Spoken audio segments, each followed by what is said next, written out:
Welcome to Behavior Grooves. I'm Kurt Nelson. And I'm Tim Houlihan. Today, we are excited to share a conversation that I had with Jordan Grumet, physician, hospice doctor, financial advisor, podcaster, and author of The Purpose Code. Jordan brings a unique perspective on purpose that challenges conventional wisdom in a way that we thought might help you find your groove.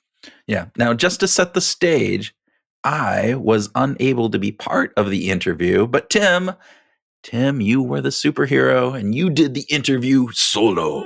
I don't know about superhero, but we would have loved to have had you join in if you were available, because it was a super cool conversation. I would have loved to have joined us too. But what I did learn from reading the book and from listening to your conversation with Jordan is that Jordan is an interesting guy. He's a physician who burned out on being a clinician. Yeah. So he moved to financial literacy and he wrote a book about managing your money. And then he transitioned to being a hospice care provider. And Jordan has gained profound insights from his patients about what truly matters in life.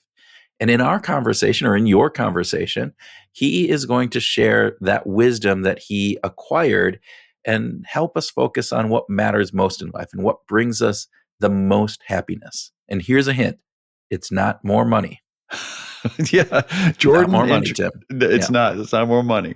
Jordan introduces us to this very crucial distinction between what he calls the big P purpose and the little p purpose. Now, the big P things are those audacious, goal-oriented purposes that society often sells us, such as being a great parent or becoming a world-class influencer on the internet or having a super high-paying and stable career. Mm-hmm.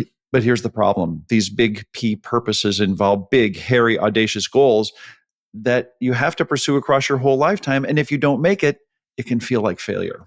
Yeah. And Jordan explains that little p purposes, or why little p purposes, such as engaging in activities that bring us joy, naturally support our needs for social bonding, which leads to greater well-being. And it's the little p purposes that focus on activities that are the things that generally light us up.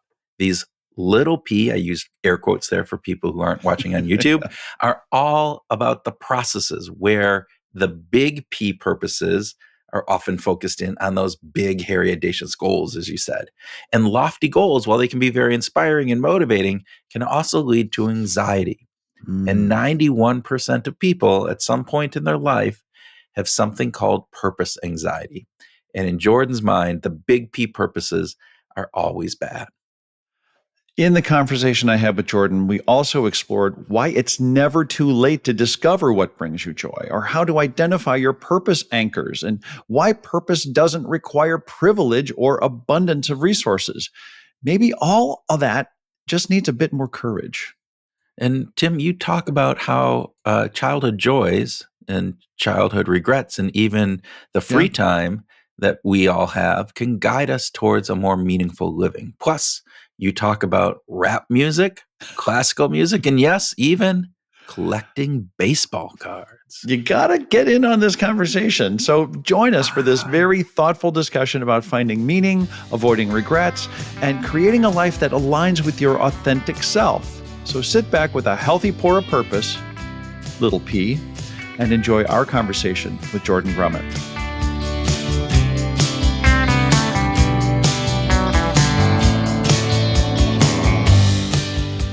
Jordan Grumet, welcome to Behavioral Grooves. Thank you so much for having me. I'm excited for the conversation. We are as well, and regrettably, Kurt is not with us today, but so I'll be taking his stand. Let's start with a speed round. Quick answers, simple, easy. Bicycle or unicycle? Bicycle. Excellent. Do you have a preference? Are you a biker? Just out of curiosity. I am not. And so last time I went on a bike ride was about 5 years ago, and I had a really sore backside. But my balance is probably not good enough for a unicycle. So in the interest of not ending up in the hospital, I will pick bicycle. Okay, good. Which would you prefer, coffee or tea? Ooh, that's a hard one because I now do both. So for most of my life, I was a tea person, but I've started doing coffee in the morning. So as of late, it's coffee in the morning, tea at night. But I think I'm leaning more coffee lately. Why did you start coffee after all these years of just tea? I never was a big caffeine person and I was never a coffee person. I think coffee and beer are very similar. Like beer, you have to drink it for a while to actually like it. And so I invested during my college years in beer. So I started really liking the taste eventually. I never invested in coffee.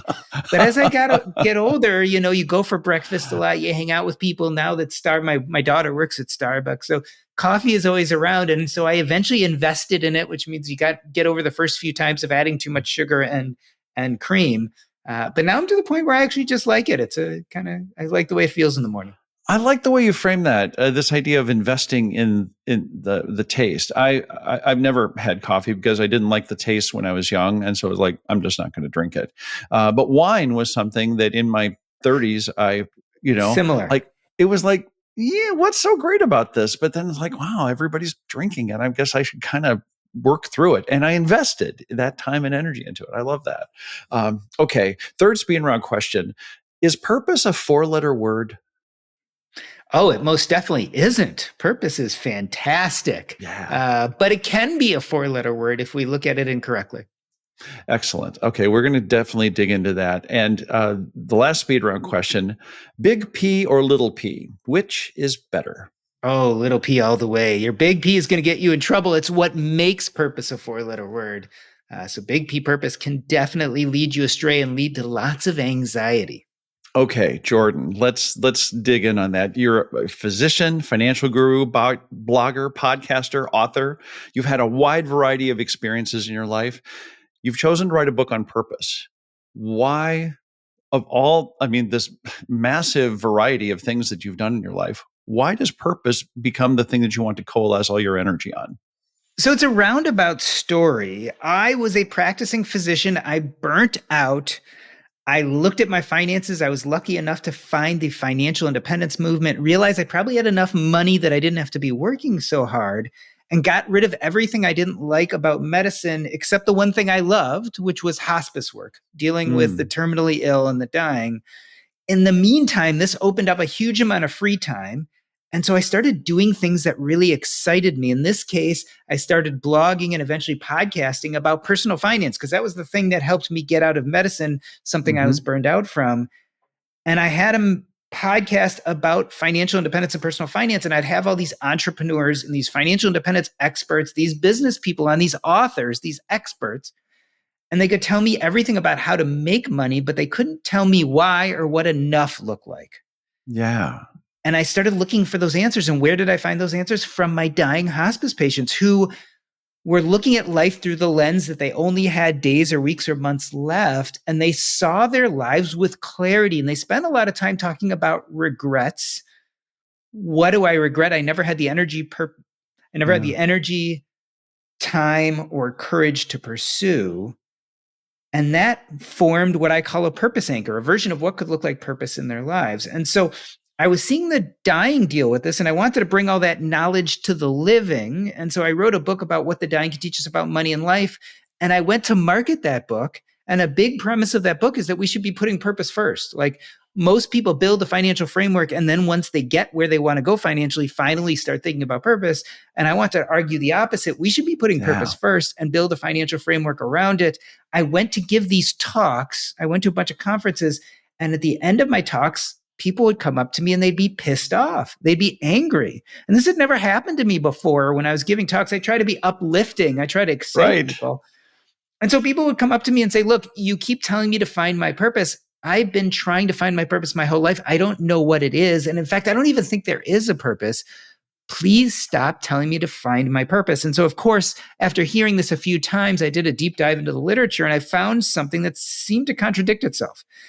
A, studies showed that having a sense of purpose in life was clearly associated with happiness, health, and longevity. Very clear, tons of studies. So it's But then good. It's so it's it's a good good. thing. Yeah. But then I found other studies, especially one by a woman called Larissa Rainey, that showed that up to 91% of people at some point in their life have something called purpose anxiety. This idea that searching or trying to find their purpose actually makes them feel frustrated and depressed. And that was exactly what I was seeing at these conferences. And so the question is, how could it be both? How do we resolve this paradox? Hmm. And I realized that there were probably two different versions of purpose. One that's associated with all this anxiety, what I call big P purpose, and then another that's associated with all the good stuff, the health, the happiness, and longevity, which is little P purpose. And so that's why I decided to write that book, because I had taught people and been part of communities that had taught people everything they need to know about finances. And I realized that what seemed like a black box, when it was actually presented in the right way, became very clear. Like, you can figure out your finances and eventually get to financial independence. Well, I started thinking about the same thing about purpose. Maybe purpose isn't such a black box, but no one's really laid it out in such a way that was accessible. And so that was my goal with this book. Yeah. Okay. Let's dig into this big P, little P thing, because this is really important. This is an important message in the book. First of all, let's dig a little deeper into the differences between them and why it's so important to focus on the little P. So what happened was I was trying to figure out, why does purpose cause so much anxiety? Why does purpose anxiety exist? And what I realized is that the version of purpose society sells to us, this idea in America that if you can think it, you can build it, is a very big, audacious version of purpose. It's very goal oriented. Yeah. It's usually very easy to fail. Usually very few people actually can get there. So it's very scarce. So if you go onto TikTok or Instagram and you look at what's being sold to the populace, we're talking things like six-pack abs, 7-figure businesses, traveling the world, wearing all the nicest clothes. Yeah. This version of purpose, only very few people can reach. And so it feels very scarce. It's very easy to fail. And it leaves us feeling anxious when the world tells us this should be purpose, but we can't quite get there. We're not the right person at the right time with the right genetics and a good deal of luck. And it takes almost all of those things to have six-pack abs, or to have a 7-figure business, or to become president of the United States. These things are all very difficult. So that's big P purpose. It's very goal-oriented, and often it's a very big, audacious goal that's hard to reach. Let's contrast that to what I think is more associated with the health, happiness, and longevity, is what I call little P purpose. Instead of being goal-oriented, this is process-oriented. So it's this idea of doing things that light us up. And so whereas big P purpose is scarce and it's all or nothing, only a certain number of people can basically, for instance, become president or have 7-figure businesses. Little P purpose is abundant. Like, think about all the million things you could love doing. So instead of being all or nothing, it's kind of all or all, and there's almost no way to fail. And so to me, that was the essential difference. People associating and being involved in little P purpose tend to do things that light them up, and it makes them happy, and it connects them to other people. People who are worried about big P purpose find themselves on a treadmill of trying to achieve and getting to a place that maybe they can't reach. Let's talk about this getting lit up about ideas, about things. Give us some examples. What are some things that you've discovered in your all of the conversations that you've had with hospice patients or with people that you've talked to at your seminars? What are some things that you feel are good process-based little P kinds of things that can really engage us? Here's the beautiful thing about that. There are tons of them. And so what I call these are purpose anchors, right? What are the things that light us up? And I really make this point. You don't find purpose. That's very passive. You actually have to build or create purpose. But it is true. You need these inklings or these beckonings, these things to build a life of purpose around. So the better question is not how do we find purpose? It's how do we connect to these purpose anchors in our life? The thing about it is your purpose anchor and my purpose anchor, they could be the same. They could be different. There are a million different purpose anchors. Yeah. And so the dying, it was really helpful because when I talked to the dying, they would often talk about regrets. So that's a great way to start thinking about purpose anchors. When you're on your deathbed, you don't have much agency to undo those things in your life that you didn't have the energy, courage, or time to do. But if young people start thinking about what it would feel like to be on their deathbed and could start saying, well, I would really regret if I never did this thing, that can then become a purpose anchor. I'm a great example of that. Like, I knew 10 years ago, if I had found out I was going to die and I had never traditionally published a book, I would have had horrible regret. Well, here was the wonderful thing. I could turn that into a purpose anchor. Now, you could say, okay, well, that could be big P purpose because it's either all or nothing and you either publish or not. But if I knew the inkling, the beckoning was to write a book, I could then create activities in my life that supported that lit me up. So I knew I wanted to write a book and I was a podcaster. So what could I do? I could interview authors. It was a great way to start engaging with a community of people who were writing doing something I love doing, which is podcasting and interviewing people. And so this is a really nurturing way to start thinking about how could I work on that purpose anchor? And so that's just one of a million ways. Another great way, there are 3 or 4 ways I talk about in the book, but let me just talk about one other one that I think is important. It's the joys of childhood. Like when I was a kid, if you looked at my childhood bedroom, it was full of sports posters and baseball cards. So guess what? Baseball cards felt really purposeful to me. I would spend hours collecting cards, collating them, watching the Cubs game while I was messing around with my cards and putting them in albums. And then I got older and society told me that's not something adults do. And I got worried about what am I going to do for a profession? And I started thinking about becoming a doctor, and I pretty much abandoned all that. But as an adult, when I'm like scrolling through Facebook or Instagram and I see something about baseball cards, it lights me up. So if I was looking for new purpose anchors in my life, I could go back to something I loved. I could get involved with baseball cards. Maybe I could start reading baseball card blogs, or maybe I could go to conferences, or maybe I could start recollecting. I mean, I can think of a million different things I could do surrounding that purpose anchor. And so, there's a million different things we all could like. And most people, if you ask them when they're getting ready to go to sleep at night and they get really quiet and they close their eyes, they know what's deeply important to them. They know what they fantasize about. They know what kind of person they truly want to be. For me, it was writing a book. For other people, it could be getting involved in a sport or building a boat, or who knows what it is. But people actually know what those whisperings in their life are. It's just most don't have the energy, courage, or time to deal with that. And so the question is, how do we start connecting to those whisperings? I love what you're talking about in terms of sort of this awareness, this little bit of self-awareness of thinking about what do I really want, just paying attention to what I really want is a important first start. Do we get it mixed up that purpose leads to happiness or happiness leads to purpose? Do you think that there's a sort of a mismatch there? So here's the thing. As I was saying, the studies show that having a sense of purpose in life is associated with health, happiness, and longevity. So there's a connection there. But interestingly enough, there's some really good data on what makes us happy. And we could go through the studies about money and happiness, but to me, they don't generally pan out. Yeah. But one of the best studies about happiness out there is the Harvard Adult Developmental Health Study. It was begun in the 1900s. They took a bunch of Harvard students. They started doing questionnaires every 2 years. Eventually, they brought in their family members. Eventually, they brought in controls from the Boston area, thousands of people. And over the next 80 years, they not only did these questionnaires, they then did like blood tests, MRIs, EEGs. And when it came down to it, and they tried to figure out what is most correlated with happiness, it wasn't wealth, it wasn't career, it wasn't even purpose per se. It was interpersonal connections. Yeah. But here's my argument about purpose. What happens when you pursue little p purpose? Well, when you pursue little p purpose, you engage in things that light you up, things that excite you.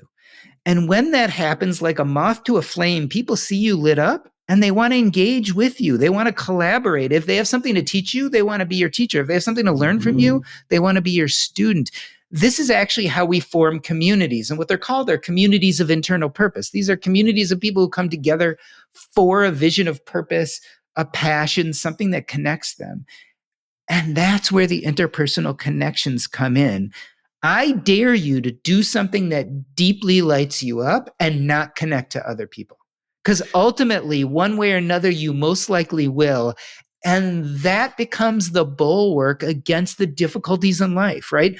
When you have financial difficulties, those are your people. When a family member gets sick, those are your people. I think that's where that happiness comes in. I think that's what the Harvard Adult Developmental Health Study tells us about interpersonal connections. I just think Little P Purpose is a great conduit to get there. It also feels like it's the kind of thing that we're never going to fail at the Little P Purpose, right? Because it lights us up, because it brings us joy and satisfaction until it doesn't, right? Baseball cards worked for you for a long time. And then they didn't. And that was okay, right? But even years later, you're still connecting back to all that joy that you had. And, there's no rule that a purpose has to be lifelong. A Little P Purpose can last for a day, a week, a month, or a year. You can be monogamous with your purpose. You could have one overriding purpose in your life, but you can also be promiscuous. You can have 5, 6, 7 versions of purpose. The truth of the matter is, You get to decide. And you're right. If it stops feeling purposeful, it stops lighting you up, you just do something else. There really is no way to fail. So let's get back to the awareness thing. We started talking a little bit about the idea of awareness being really important and helpful in sort of queuing up where we might get lit up by things. How should we follow that? Where do we go with that? Okay, so we start with awareness, then what? So the first thing is to identify your purpose anchors. So we talked about regret is a great way to do that. We talked about the joys of childhood. There's some others. I always use the art of subtraction at work. In other words, get rid of what you don't like at work, and what's left over might be a purpose anchor. For me, when I got rid of everything I didn't like about being a doctor, hospice was left over, and I do that even if I wasn't being paid for it. So that became a purpose anchor. I also talk about the spaghetti method. Throw a bunch of spaghetti against the wall and see what sticks. So try things you normally don't try. Hang out with people you normally don't hang out with. But it is true. Once you identify your purpose anchors, this is actually where the work comes in. This is where we go from finding your purpose to building or creating your purpose. You then have to create and build a series of activities around that purpose anchor. I call them the climb, right? So a series of climbs. You have to build those around your purpose anchors, which leads to living a purposeful life. So if baseball cards are a purpose anchor for me, but right now it's dormant, but if I see an opening in my life for more purpose and I don't want to build out anything else, then I have to build some activities around it. What am I going to do? Am I going to start going to baseball card conventions? Am I going to write a baseball card blog? Am I going to start a baseball card podcast? Am I going to become a fan of a baseball card podcast? Am I going to start going to games and having the players sign my baseball cards? Like, again, think about the million different things you could do associated with that purpose anchor, but you got to do the work. You're going to actually have to build that life. My goal is just to give you the template so you can see some simple ways to do that. To what degree do you think perfectionism stands in our way? Like, if I can't do it perfectly, then I'm just not even going to try. Yeah. I think, again, that brings us back into big P purpose territory, because now you're talking about goals, right? When you start talking about perfectionism, you're talking about goals that may or may not be attainable. And again, often when we're talking about perfectionism, we're really talking about those big, audacious goals. And so I think when you find things that light you up and you enjoy the process and not the goal, you enjoy the little P purpose and not the big P, perfectionism stops mattering, right? And so I always talk about, I love making a podcast. I really do. And so the question is this: if it's truly my little P purpose, I'm going to enjoy doing that interview for the hour I'm doing it. And if I accidentally erase all my record of it, it was still time well used. It doesn't matter how many people download it. It doesn't matter what becomes of it. It doesn't matter if I get a book deal because I became the greatest interviewer ever. All those things are wonderful. But if it's truly little P purpose, I should enjoy the process of doing it. And it's reasonable enough to do it and enjoy what you're doing. Don't get me wrong. I can have big goals. I can want hundreds of thousands of people to listen to my podcast. That's fine, but I have to be a little bit more goal agnostic. It's fine to have the goals, but if my enjoyment of the activity increases or decreases because of the goal, then it starts looking like big P purpose. If I start getting on TikTok and Instagram and making reels, something I hate doing because I think it's going to increase my numbers. And so if I start spending my time doing things I don't like doing in pursuit of this goal, then I've kind of lost my way and I'm back into big P purpose territory. Hey Groovers, quick break from the conversation to talk about something we don't bring up enough on the show. Yeah, that's right. When we're not behind the mic, we're working with organizations to apply behavioral science in ways that actually move the needle for leaders, teams, and whole cultures. So whether it's designing smarter incentives, boosting engagement, setting goals that actually stick, or helping teams navigate change, we bring real science to real workplace challenges. And we don't just talk theory. Our approach blends research-backed insights with hands-on strategies that drive results. Now, we've seen small behavioral shifts lead to big wins in Fortune 500 companies and scrappy startups and even in mission-driven nonprofits. Yeah, and we bring the same curiosity, creativity, and care to our client work that we bring to every episode of the show. Really, I think people might want more than what we bring to the show. You probably have a point there. You're probably right. Okay, so we'll bring more care and creativity to our work with you and your teams than what we do on the show. Yes, more care. So if you're ready to build stronger motivation, better team dynamics, and maybe even make your workplace a little more groovy, yeah, reach out to us. Grab us on LinkedIn or Facebook, or just drop us a line. We'd love to help you and your team find your groove. How do you know? Sometimes I feel like we don't always know what we really like and don't like sometimes until we try it. Right? I think you try, but again, you try it. And so here's always the answer. Would you do the thing even if you didn't get the payout? And so I talk about hospice medicine for me all the time. Would I do hospice medicine if someone said, I'm sorry, we can't pay you anymore, you have to volunteer? Would I still do it? Heck yeah, I'd still do it. That's a pretty clear answer. I do this all the time because I coach people, and I coach people about purpose, and they talk about, we get to a place where like, oh, I'm actually financially doing okay. I'm like, well, what do you think about my job? And like, I kind of like it, I kind of don't. And I say, well, would you keep doing your job if no one paid you for it? And if the answer clear, and 90% of the time they're like, no, very quickly they answer. I'm like, well, then it's probably not the greatest use of your time if you have the financial resources. If you don't have the financial resources, it might be a very good use of your time. But if you have the financial resources and you can clearly say within a second, no, I wouldn't do it if no one was paying me for it, then you've kind of got an answer. Yeah. I want to get back to the climbs and the framework, because you've got some specific things that you identified that are important about the climb, that the climb should never be goal oriented, right? Keep it out of the big P thing. Climb must bring you joy. You cannot fail at your climb, but you also said climbs can incorporate incremental gain. Like you can see a sense or strive for a sense of purpose or progress in them. Yeah. Right. Talk a little bit about that element, if you would. I mean, we, by nature, humans, we like to up our game. We like to improve things. Yeah. But the question again becomes, can you improve things in a way that you enjoy the process of doing it? Or does it become a thorn in your side where you're doing all sorts of things you don't like for the gain? So again, I love to go back to podcasting.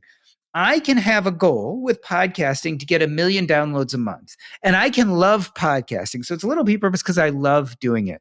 And so my goal is to get 1 million downloads a month. There are different ways I can go about that. I can start doing the things I hate doing to get there, right? The TikTok, the Instagram, et cetera. But then it becomes big P purpose.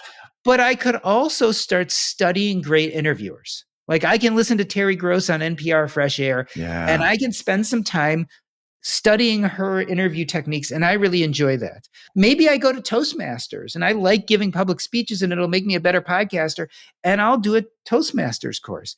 And so maybe I won't make 1 million downloads a month, but maybe I'll make 100 or 200 more. A little bit of gain, but I got there not by doing something I disliked, but by doing something I had agency over that I enjoyed doing. And so I think it's fine to build in incremental gain. And again, I want to say, I think it's fine to have goals. But it's the way you go about getting to those goals, which is really going to make the difference between big P and little P purpose.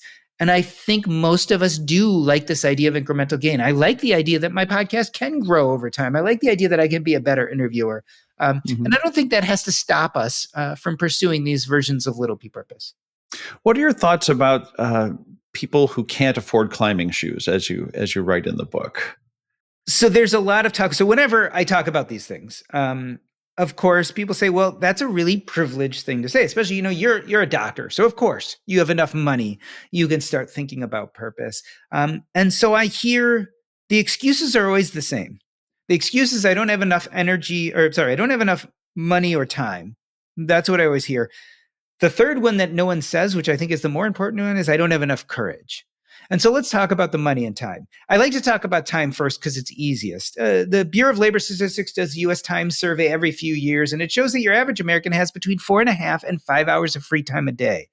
Everybody. And in fact, they show that in lower socioeconomic classes, it might be slightly more. So this idea that you don't have enough time just isn't true, at least not on the data, not your average person.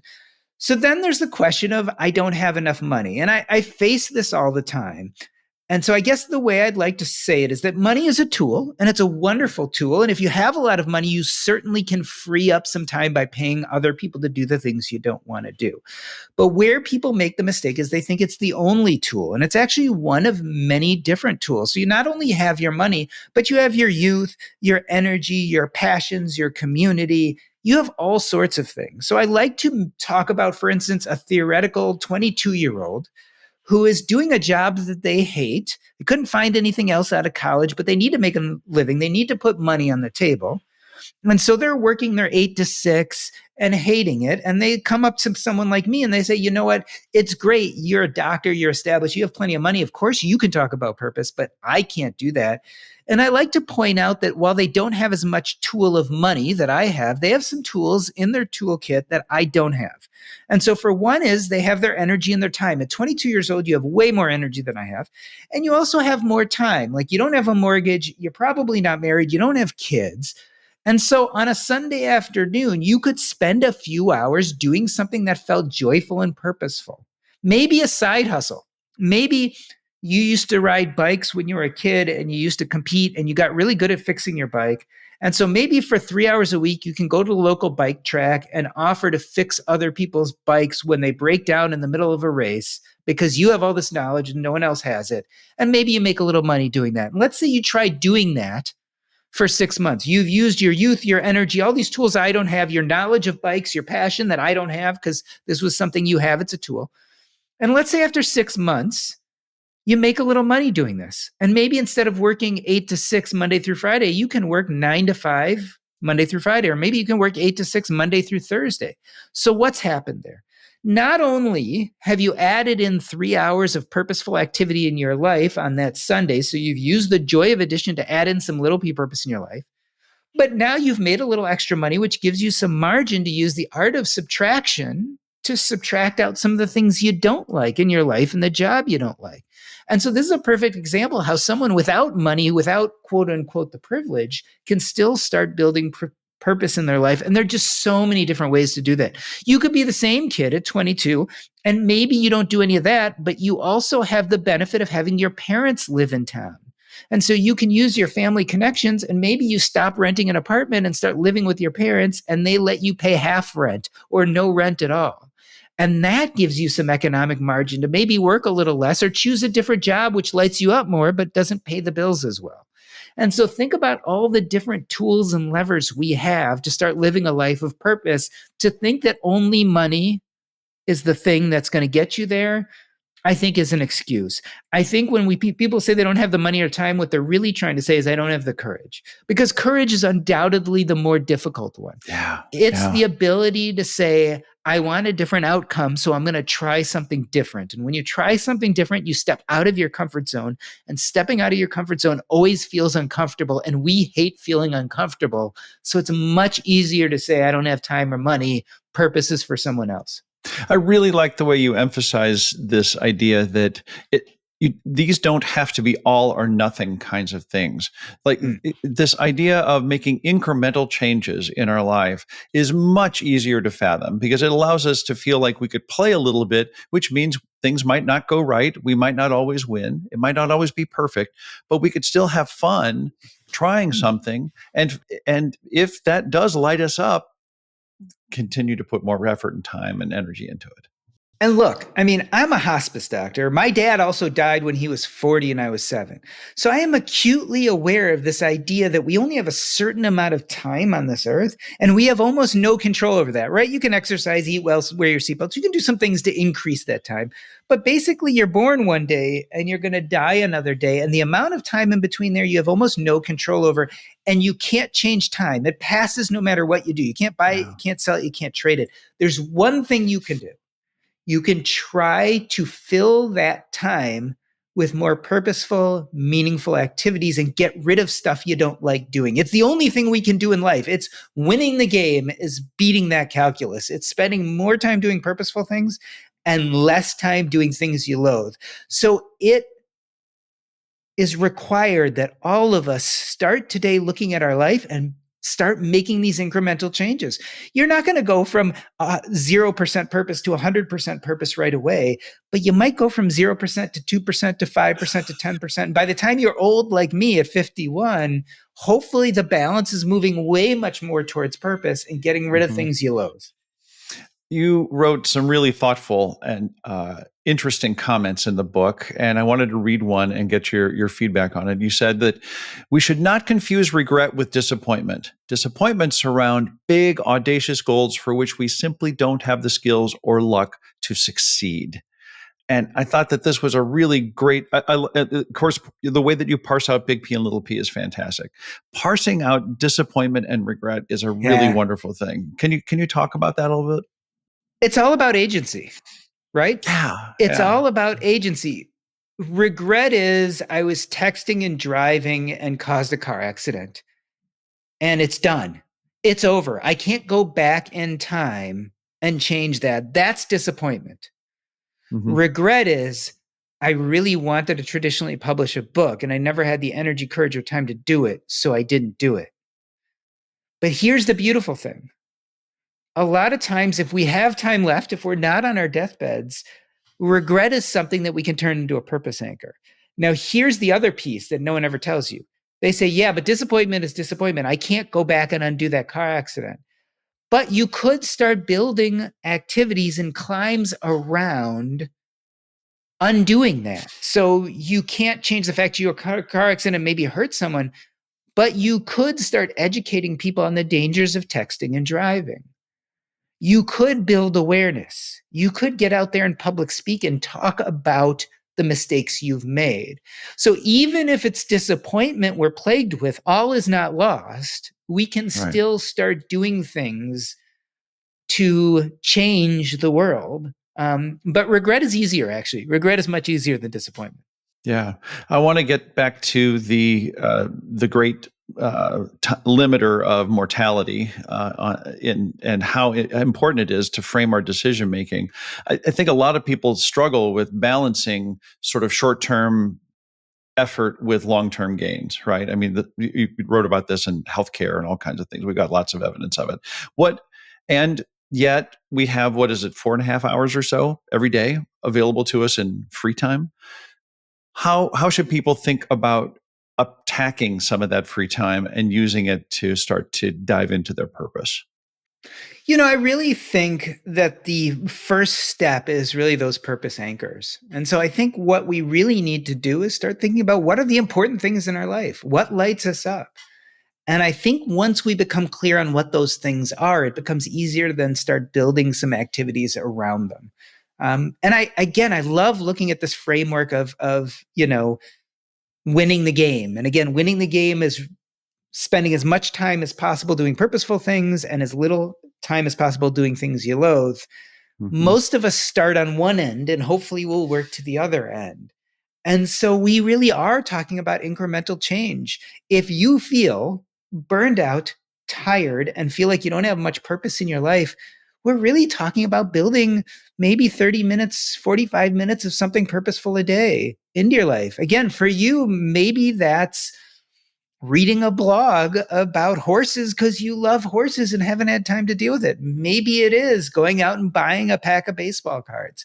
Whatever that thing is, we could start simple. But when you use, again, I talked about tools, right? I talked about the different tools we have. Well, they're also levers. And so the levers are the joy of addition, the art of subtraction, and substitution. And so we use our tools, in this case, maybe some free time, and we use some levers. The joy of addition, add in something joyful into your life. The art of subtraction, get rid of something you don't like doing in your life. Or substitution, if all else fails, you hate your job, go work for a different boss doing the same thing in the same company. Go work for a different company doing the same thing. Like switch it up a little bit, but there is some agency there. Let's start with whatever little piece we need to. And incrementally over the months and years, you keep on looking at that calendar and assessing how much of my time am I doing things I love? How much of my time am I doing things I loathe? And what tools and levers do I have available to me to improve that calculus over time? What role does expectations play in all this? The expectations of ourselves, expectations that society has of us? Yeah, I mean, the quickest way to be upset is to have expectations and then not meet them. Yeah. Again, I really want to focus people on process. Expectations, again, really starts getting to you to goals. Our expectation usually is about some goal, about meeting some pre-specified endpoint. And I really try to get people to stop worrying so much about pre-specified endpoints and start doing things that you love. Listen, Michael Jordan was one of the most successful basketball players ever. And I Yep. imagine he had the big, audacious goal of winning as many championships as possible. But if you went and watched Michael Jordan day to day play, he would be in what I call a flow state. Like when Michael Jordan was at his best, he was in the zone. And you almost got the feeling he wasn't even worried about the game. He wasn't thinking about the score. He wasn't thinking about the championship. He was just deeply embraced in the process of doing something he loves. Yeah. I want most of us to be able to walk around this earth in the zone, in that state of flow, doing things we love. I don't think the goals matter. I think when we hit that special place where we're just engaged deeply in something we really like, you forget time, you forget place, you forget your goal. I mean, if you ever need an example of this, look at little kids playing. Like little kids, especially before they get into their devices. I think of this more in the 1980s because that's when I was a kid, right? But we'd go out on our bikes and just forget time. We'd forget place. We would come home late for dinner. We'd forget everything, or we'd be playing a basketball game and we would just get so lost in it or building a fort. I mean, kids understand this innately. I think something happens to us as we get older and we let go of it. And those are some of the most joyful times in people's lives is when they're just Yeah. deeply engaged in these things that they're excited about. Yeah, we talk about that on our show in terms of finding your groove, like this idea Yeah. of having that sense of rhythm that allows for more or less effortless kind of flow experiences, and we are big promoters of it because we think everybody should be finding their groove. Yeah, I haven't put it into words, but I most definitely believe that little P purpose and flow are very connected. Yeah. Um, like I always think of what my little P purpose is, and many times I feel like that's the closest I get to a flow state. I talk about writing a lot. I love writing, and I love writing books. And so after I have a book proposal accepted, I'll tend every day for a month or two to just write for an hour or two a day. I'll put on classical music. I'll sit in my favorite chair and I will just get lost.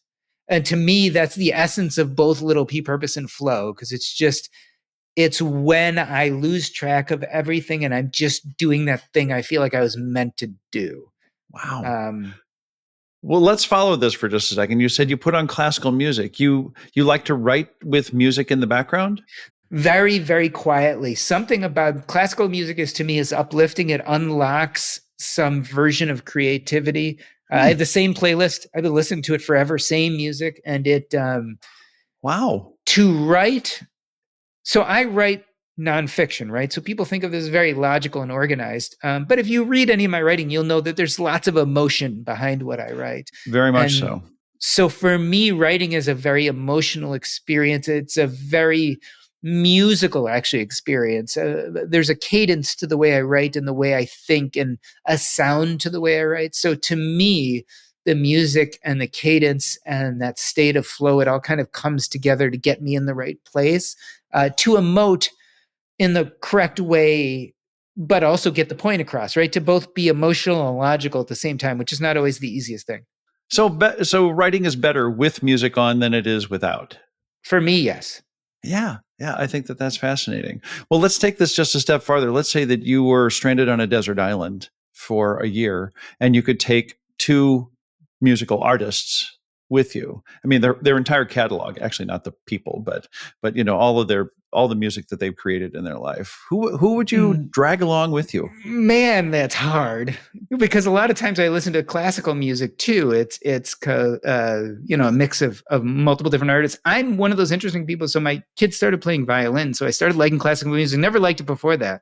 Wow. But I am a kid of the 1980s kind of rap, culture, especially political, right? Public Enemy, Boogie Down Productions, like a lot of these 1980s powerhouses. And so Yeah. I think I'd have to go with rap. I think I'd go with something like Public Enemy. Like, I think I would just, because there's something about the driving rhythm that just carries me. And as a kid, one of my favorite theme songs for me was a song called Underdog by Third World. It was a rap reggae band, and so some mix of those things because it's very driving. But I'd have to fight with a good classical music mix, which would have to be multiple artists, obviously.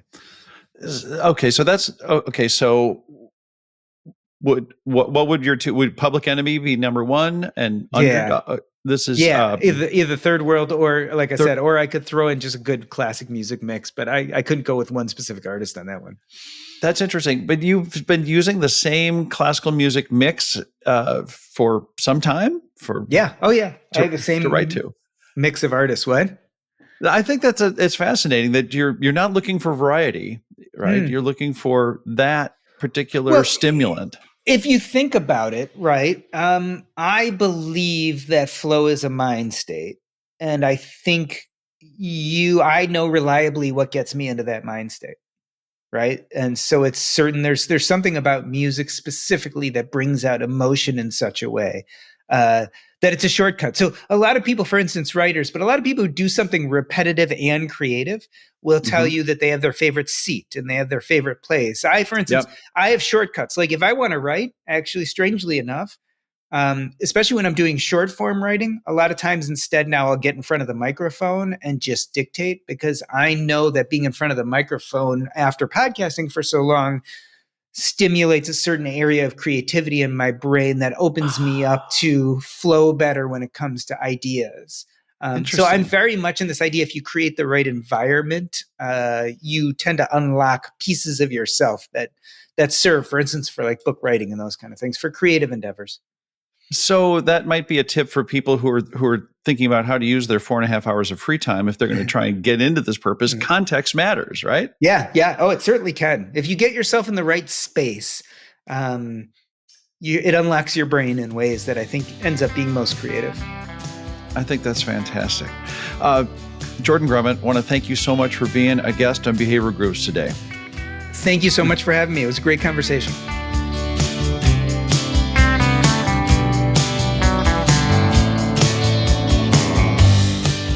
Welcome to our grooving session where Tim and I share ideas on what we learned from our discussion with Jordan, have a free-flowing conversation, and groove on whatever else comes into our pea brains. I'm not even going to say big P or little p. I'm just going to say our pea brains, because you can take that in multiple ways. I was going to say there's a little lovely double entendre there with the pea that we eat and put in our food. Or pea-sized brains, you and me. Yeah. That's what you and I have. We have these little itsy peas, which is not the little pea that Jordan is talking about. No, he's talking about different little pea, but not. But even with our little peas, we can still get a lot done. So, okay. All right. What did you had this conversation, and by the way, you did a fantastic job. Well done. Way to cover my ass. I forget why I couldn't even make it. I don't remember. It was, I don't know. You were washing your hair or something. I don't know. I think I went, no, actually, I think I was out skiing out in Montana. Oh, if I remember right, and you were working like a diligent, good person, where Kurt was just enjoying life, and not that it matters. Not that it matters. Okay, so there were three things I think that were worth just recapping here quickly. That perfectionism is just not worth it. No, we live that life all the time. Perfectionism. We know that. Yeah. We are definitely not perfectionists. Yeah. Also, that we undervalue incremental change, that oftentimes in our lives we're looking for these really big cataclysmic changes, when incremental change is really where it's at, because that's where it's happening on a daily basis. I think that's the second thing. And something that I thought that you and I could talk about, because we love this topic, is big P versus little p. And we're not talking about like big peach versus little pea, like brain size, right? Or pumpkin. I pea. think that I'm trying to think of the other no, pea fruits no, or vegetables no, here. just So, I think just let that go. I think that we're oh, you just going don't to have like, to move. man, I was going for another metaphor thing or analogy. Analogy, that's not a metaphor. All right. So tell me, so having read the book and listening to the interview, what I found really interesting is just this the real key from Jordan's perspective, and correct me, is that we don't focus in on the little p. Is that correct? Right, right. And that little piece shows up all over the place, right? Because it's not about these massive achievements. It's finding purpose in how much you enjoy, of repairing your own motorcycle, or how much you enjoy hanging out with other people with frisbee on Saturday mornings in a park, or just having these little purpose things in life, or enjoying one aspect of your job, not even enjoying your whole job. Like little p can just be, I really love it when I get to make these presentations to the HR department. you know Yeah.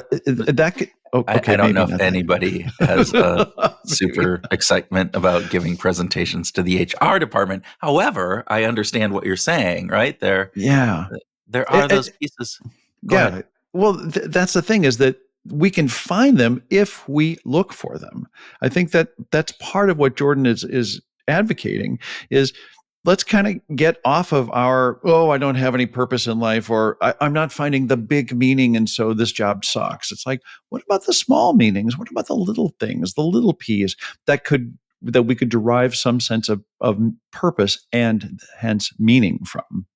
Right, and we talked about the treadmill in another episode that we just did, and Mhm. about enjoying the hedonic treadmill that we get on around happiness and various different Yeah, pieces. that was in And Mark Fabian's. Mark Fabian, thank you.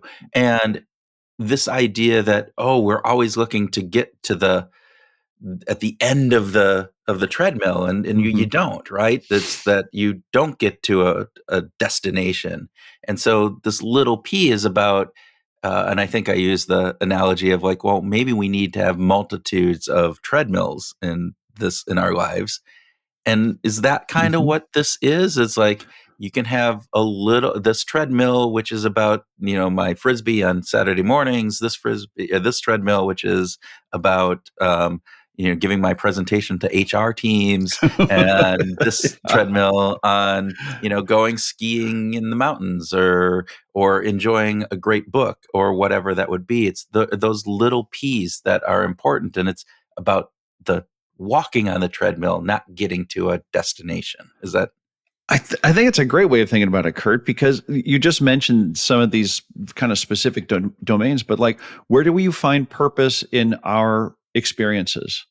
Whatever those experiences are, where do you find some sense of purpose in doing the things that you do and the things that you seek out? Like, most of the time we seek out experiences that we're going to like. So what kind of purpose do we have connected with that? How great of a sense of joy do we take from the experiential things in our life? And that leads me to ask about relationships. What kind of little p things are we experiencing in our relationships? It doesn't have to be this big, I want to be the best dad on the face of the earth, or I want to be the best partner on the face of this. Like, how about just, what are the parts of our relationship that we really find a sense of purpose in? Providing, maybe doing an act of service for a loved one, or just listening, or being affectionate, or there's a whole myriad of things that we could just invest in, just in our relationships, that are all little p's. so? With that, would one of the things, Erin, my wife, likes flowers, and I like when I bring flowers back and I give them and put them on the table, but I Mhm. don't do it all that often, right? It's not like I'm going out every week and buying fresh flowers. Yeah. It's just not something. But what I'm hearing you say is understanding that brings me a pleasure in seeing the pleasure that I'm driving with Aaron on flowers. That's something I should build more into my life. Is that what Yeah. what is Yes. I think Jordan would be advocating for that, and the way that I'm processing our conversation is that it's not so much that you have to do it more regularly, but enjoy the meaning of it, enjoy the purpose of it, so that when you're going out and buying those flowers, it's like, I'm doing something that I like. I'm doing something that's going to bring me some joy by actually showing Erin these flowers and knowing that she's probably going to react positively to it. So then it feels like, and correct me if I'm misunderstanding this, there's a aspect of it which is about the doing of it, but the bigger piece is about the noticing and paying attention to it and appreciating it. It is the enjoyment from being on the treadmill that you're paying attention to, as opposed to the end result of wherever that treadmill is supposedly leading you. Exactly. I love how all of these conversations have come together. Our conversation with Mark Fabian about the hedonic treadmill, and Jordan Grumet's comments about this big P, little p. These are closely entwined images and ideas, and by bringing them together, I think by amalgamating these in our lives, we actually live a better life. So, one interesting piece that I took from this conversation that was surprising was that Jordan is actually not just saying we need more little peas, he's saying we need to like not have big peas. Yeah. Yeah, And he is definitely an advocate for get as far away as you can from really adhering your life to the big P's, the calling thing, that we talked to Jen Toasty Karras about, and Christopher yeah, Michelson. He Jordan is like, don't get enraptured with the idea that your job or your relationship is some kind of thing from outer space. Like, just enjoy it for the small purpose, the small meanings that you can take from it. which is really interesting because most of the research that I've seen, and I haven't necessarily studied this a ton, but it has been not that you get rid of the big P, but that you are making sure that you're not just solely focusing in on it. That there is, and we've talked about this North Star aspect of those types of drives for purpose. And again, if you think about the super successful people that we see, often they attribute it. Now, sometimes that's like retro looking back and kind of rationalizing things into this. But what's your idea about that? I mean, do you fully align with what Jordan was saying along this line, or are you still like, no? I mean, we talked about the constellation of stars as opposed to just a North Star. I'm very much changing my way of thought that used to be focused on having that one big North Star to navigate by, to relying on a constellation of stars to navigate by. And that constellation can change as Mm-hmm. our life changes, as things change in our lives, as we change in our lives. The constellation of things by which we navigate can change, and some ways should change. Like, the Yeah. idea of us being so consistent throughout our whole life just doesn't make any sense to me, from where I'm at today. So the fresh idea over the past couple months of our conversations, Kurt, and then Jordan really compellingly supporting that, Mark Fabian's conversation supporting that. Let's think about more small p purpose things, more meaning derived from smaller things that actually accumulates and pools and becomes something that's much bigger and much more meaningful to us overall than just having us one striving always for just this one big P. Yeah, I love that. And again, the constellation metaphor, I think, works on this. That's this Mm-hmm. idea that, all right, we can have a star, but when you group those stars together, it takes on a bigger meaning. It is the bear, it is the Big Dipper, it is whatever that constellation is that provides it's bigger than any one star can be. And it provides a different perspective. And so I love that aspect of it. So, Absolutely.